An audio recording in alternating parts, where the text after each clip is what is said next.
Hey guys, welcome back to the channel. So what we have here is a RecTeq pellet smoker. I picked this up from somebody who was giving it away, so just grabbed it, figured I could probably fix it or see what's wrong with it. The auger is not working. He said the motor is bad. He did give me a new motor. He said he didn't want to fix it or do whatever with it, so he just gave it to me. And so now I'm gonna plan to fix this thing and see if I could get it to work. But first, the thing I'm gonna do, I'm gonna get back into the hopper area. I'm gonna take the hopper out, and so I have fully access to the motor where the housing is and all that stuff. See if I could fix it, and probably give it a fresh paint. You know, why not? Let's paint this thing to something a different color, maybe, huh? What you think? So let's get this taken care of. Let's take it apart to as much as I can. We're gonna clean it up. We're gonna sand it down. We're gonna paint it. As you saw, there's a bunch of stuff. There's a bunch of chipped away from here, as you can see right there. It's dirty. It needs to be cleaned out. The inside is not that bad, but it still needs to be cleaned up. But you see how the paint is chipping away. So this is not a new smoker. This is pretty old. I want to say maybe like 6 or 7 years old, maybe a little bit older. But if I could get it working and get it back to shape, why not? Let's see if we could get this done. So stay tuned.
And there you go, this is the auger.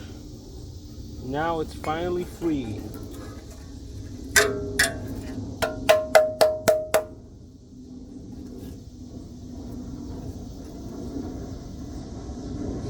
There you go. Look at all the stuff that came out of it. So this was causing it to jam up. I'm just gonna go kind of clean this up a little bit and put it back in here and do a little quick test run before I proceed with disassemble. I just want to make sure everything works, make sure the computer works and all that stuff. So give me a minute, I'll be right back. Alright guys, so it's the moment of truth. I'm gonna plug this in for the first time. I've never plugged this in. So we're gonna see how this thing is gonna react, if it's gonna turn on, if it's gonna give us an error message. I don't know. But let me show you. I put the assembly back together. I put some pellets in here too. So I'm going to plug it in. Let me see if I could do this with one hand so you guys can see. Here we go. All right, so let's plug this in. Here we go. We got REC R680. That's the model. U707, I don't know what that means. 300 set point. All right, something's happening. The fan came on.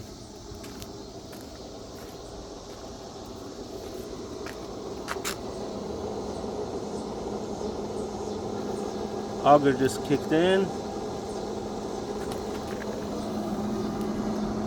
I smell something burning. So now we're just gonna have to wait to see if, well, auger just turned back off. Kick back on.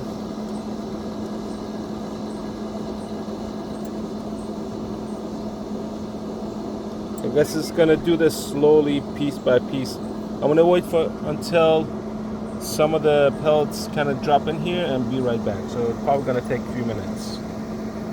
Okay, I'm gonna try to set the temperature, but I don't think any of these buttons work. None of these work right now. So I don't know if the control panel is connected or not. It should be connected because this is where the brain is. But the light works, so that's good. At least it's a good sign that it's alive. The auger motor kicks in, the fan motor's on, the element's hot, and now you see some of the pellets are coming in. So it's going to continue doing that until it drops however much. I'm going to bring some more pellets in there and throw it in there. But let me see if I'm going to mess around with the controller a little bit, see if I can get it to work. So be right back.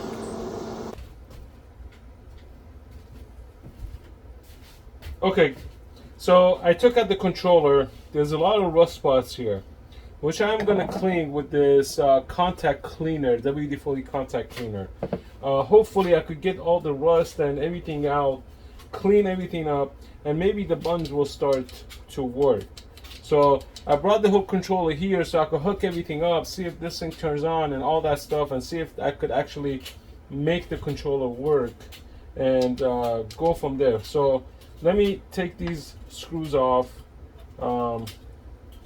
and hopefully I could get this cleaned out and get it to work. That's all I need. And I'm gonna use a toothbrush, an old toothbrush, to clean out all the rust and build up on this device, on the controller. And I did call RecTeq, and a new controller will cost $200, and I don't really want to spend $200 on a new controller, so I may have to look for an alternative controller. Might not be a RecTeq that doesn't cost $200.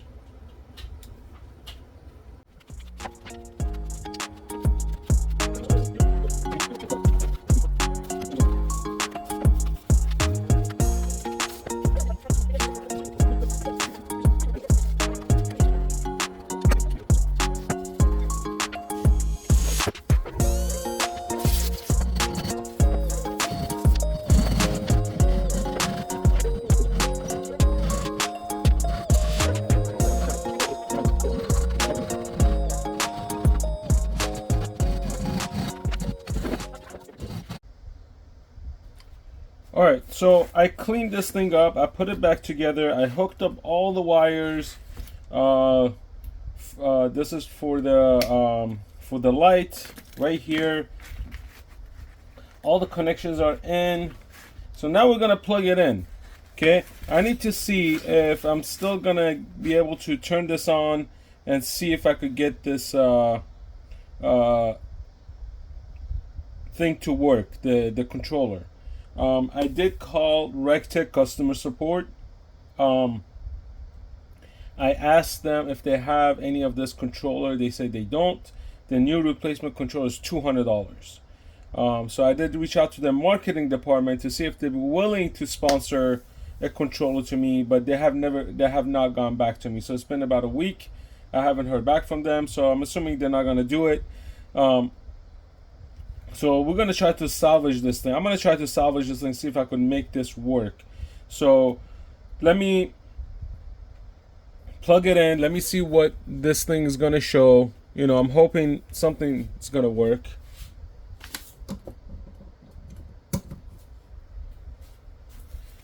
Okay, board is working.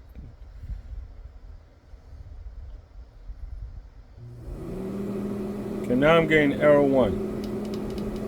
And again, nothing's working. What I've also noticed was a lot of these connectors, they're sort of corroded. So there's not a good connection. Like if you see right here, they're corroded. So what I actually did was, I did buy new connectors. So I'm gonna actually try to put the new connectors in, see if that will actually solve the problem, because it needs to be able to read the element for this board to actually work. If it doesn't read the elements, it's going to give that error 1 message. So let me change these connectors and see if that will work. So let me do that and come back. Okay, the controller doesn't work. I cleaned it, I tried everything, it does not work. Still, it gives me the E1 error message, and I've tried so many different things, thinking it was the probe, the element, the heating, the thermostat, the everything. Whatever I could think of, I tried to include this, the thermostat inside, to see if this was the cause or not. I called RecTeq Grills. They said $200 for a new controller. I'm not going to spend $200 on a new controller. So, this is trash. I'm not going to use this. Instead, I bought a new one. Now, this is for Pit Boss grill. Connectors are pretty much the same, except I just spliced the element that comes with this, which is not a big deal. I could fix this problem, fix this part, is not a big deal. I could still use the switch for the light. I will not be using these connectors because this comes with its own connectors, and these connectors hook up to this. So I need to find a way to connect these to these, which is not a big deal. But first, before we get into all this, let's try to see if this thing works with a new element and a new thermostat, or thermometer, not thermostat, thermometer. So we're gonna hook this up. We're gonna put this to a test, see if it turns on. If it turns on, that means I could use this with this. The second issue I'll be facing is the housing for the RecTeq. Okay, so the housing for the RecTeq is rectangle, and this is not rectangle, as you can see. This is like a very weird shape, which is not a big deal. So I'm gonna have to make this fit in here, like so, something close to this, where I could still have the switch here that I could access. So it's gonna go in like this. I'm gonna have to cut some steel here, or I don't know. We'll figure it out, right, guys? We always figure these things out because this is what we do on this channel. It's a DIY channel. I might move the switch from this side to this side. We don't know. We'll see. But that's the part that's sucky, is because I have to cut this out to make this fit. But I'm not gonna worry about it. It should just clip on just fine, right? Everything should just go as planned. But let's not worry about this for now. Let's hook these up. Let's see if this thing works. All right, so let's see. Yellow, white, that's for the purple was for yes, this one first. All right. I believe the red was for the igniter. This is the igniter. So this black is the igniter there. And the purple is for the red. So for this, yeah, white, and black. All right. Now we'll see if this works.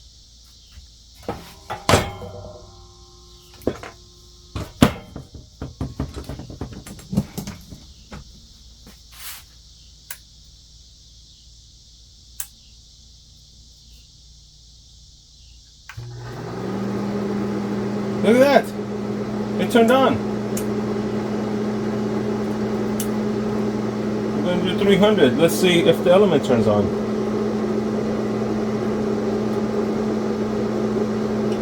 I want a nice bright. I'm going to put it at 450.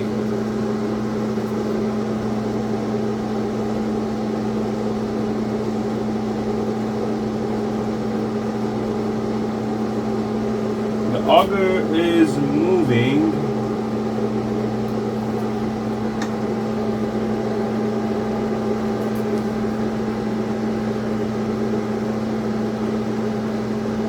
The fan is blowing. Is the fan blowing the wrong way?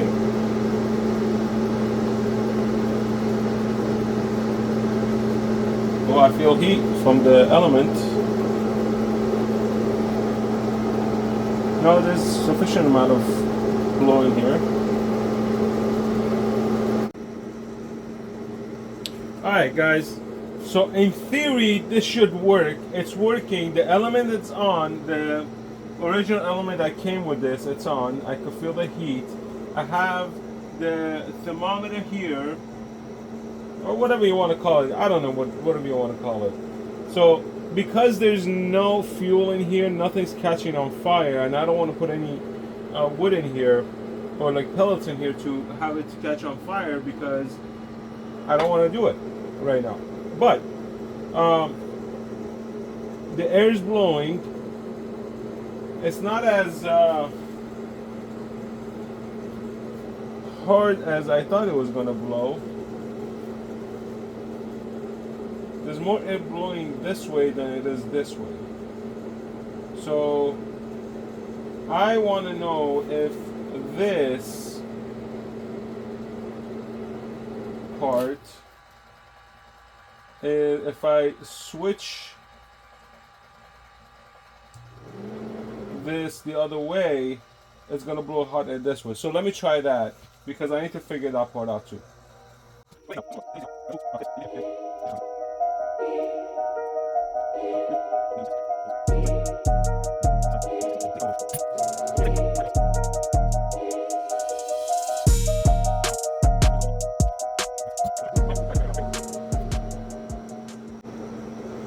Alright, in theory this works. So I'm gonna rewire this whole thing and figure it out, and I guess next step is installation.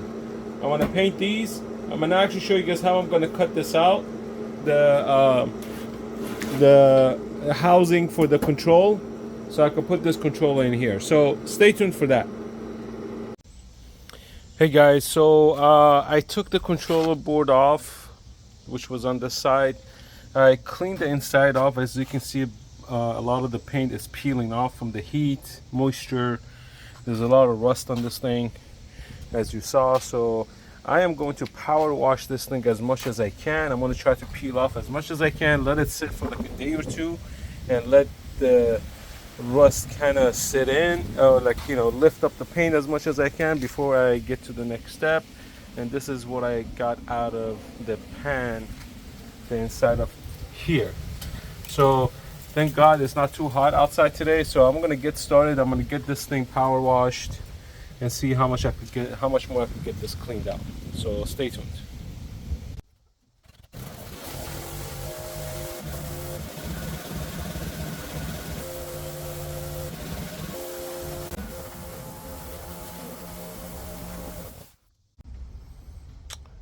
All right, so this is the next day.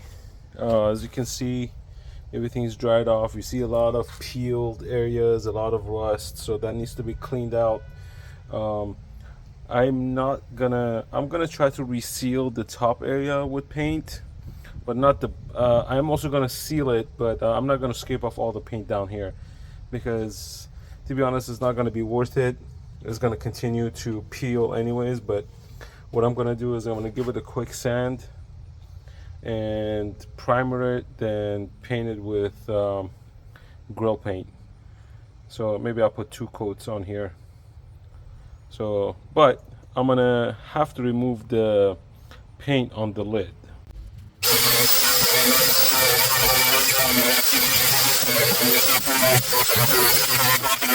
So this is the lid, and these are powder coated, and I am not gonna go the chemical route. Instead, I'm gonna go the torch route. I want to burn off all this powder coating. Powder coating bakes at about 400 degrees, and in order for us to basically burn this off, we need to hit about 500 degrees Fahrenheit for this to turn into basically ash, because it's like a plastic layer, but it is tough. So best way to get rid of it without using chemicals, and because this is going to be a one-off and I don't want to use chemicals, is basically just burn it off and go from there. So let's burn this off. Let's see if this process actually works. I've seen it work, but let's see if this actually gonna work here. So stay tuned.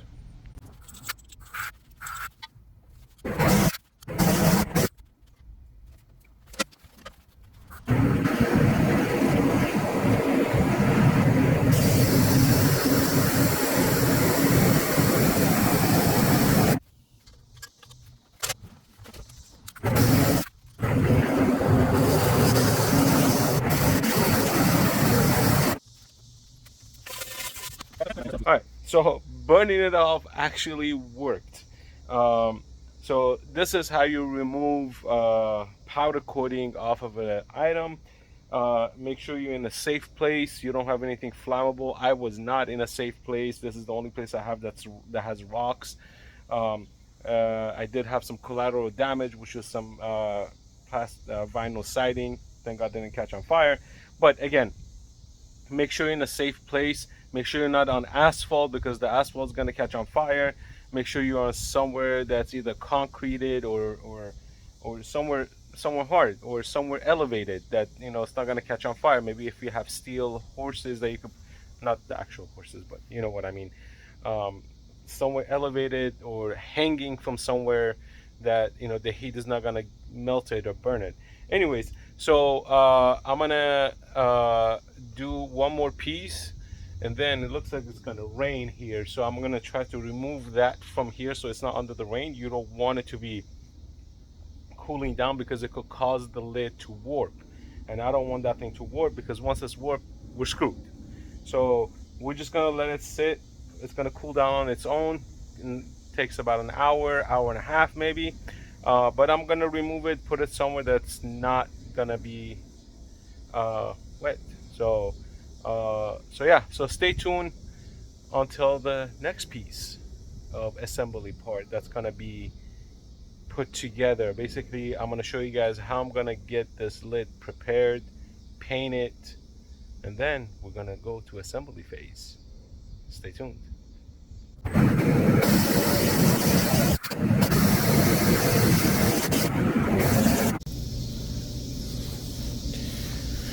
Okay, so here I'm gonna clean this up. This is the lid that I blasted with the torch. And there's a lot of the residue paint in here, so instead of wiping it off, I'm gonna wash it off, and I'm gonna use a 220 sand grit paper. There's a lot of rough spots here that don't come off, so we're just gonna sand it down and basically clean it up. And you don't have to put too much pressure on it. Just a light sand will get things up.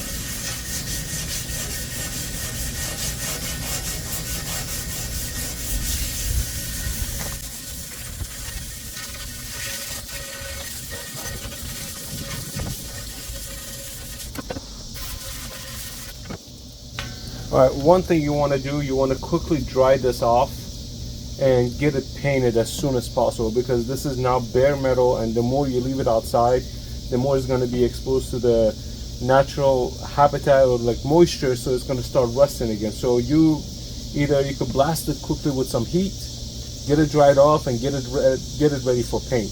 We're not going to put primer on this. We're just going to hit it with an enamel paint, which will bind to the steel right away. We're going to wipe it down clean with Xylene just to get everything off, and then it's going to be ready for paint. So stay tuned.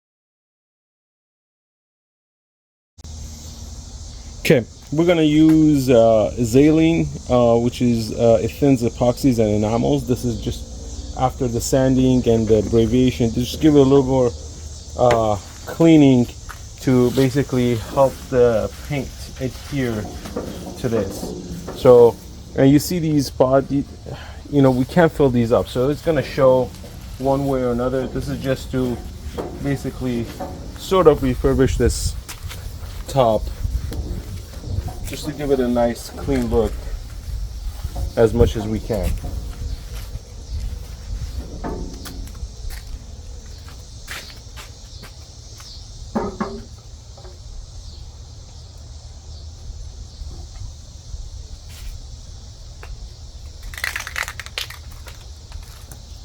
And we're going to use the Rust-Oleum high heat. This is for the grill, so we're just going to spray the whole thing. After you clean it, wipe it down, make sure you clean everything. and then give it a spray.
Okay guys, so we're going through the first burn.